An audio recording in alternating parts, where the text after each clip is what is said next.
முருக பக்தர்கள் அனைவருக்கும் அடியேனின் வணக்கம். சக்தியும் நானும். முருகப்பெருமானுக்கு மொத்தம் 3 மைல்கள் இருக்கு, தெரியுமா உங்களுக்கு? வாங்க தெரிஞ்சுக்கலாம். முருகப்பெருமான் மொத்தம் 3 மைல்கள் வச்சிருக்காரு. முதலாவது, உலகத்தை வலம் வர பிரணவத்தை மயிலாக்கி பிரணவமயில் என்ற பெயரில் உலகத்தை வலம் வந்தார்.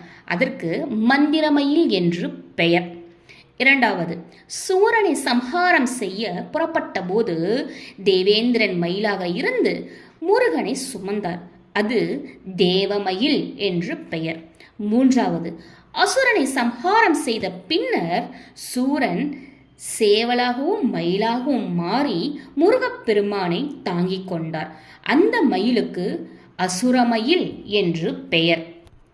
ஆக 3 மைல்கள் மீதும் ஏறி வரக்கூடியவர் அப்பன் முருகப்பெருமான்.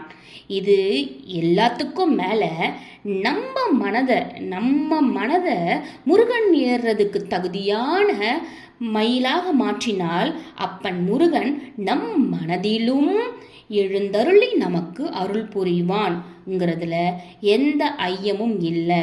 அதற்காகத்தான் அருணகிரிநாதர் என்ன சொன்னாராம், என் மனதை நீ ஏறுவதற்கு தகுதியான மயிலாக நீ மாற்றித் தருக, அதில் வந்து நீ விளையாடி அருள்க அப்படின்னு முருகப்பெருமான் கிட்ட ஒரு விண்ணப்பம் வச்சாராம்.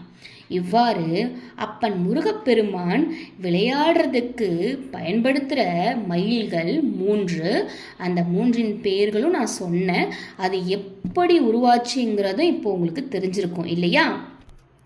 அவை அனைத்திற்கும் அப்பால் நம் மனதை கூட நாம் முருகப்பெருமான் ஏறி விளையாடும் மயிலாக கூட மாற்ற முடியும். அது நம் கையில் தான் இருக்கு இல்லையா? மிக்க நன்றி. ஓம் முருகா.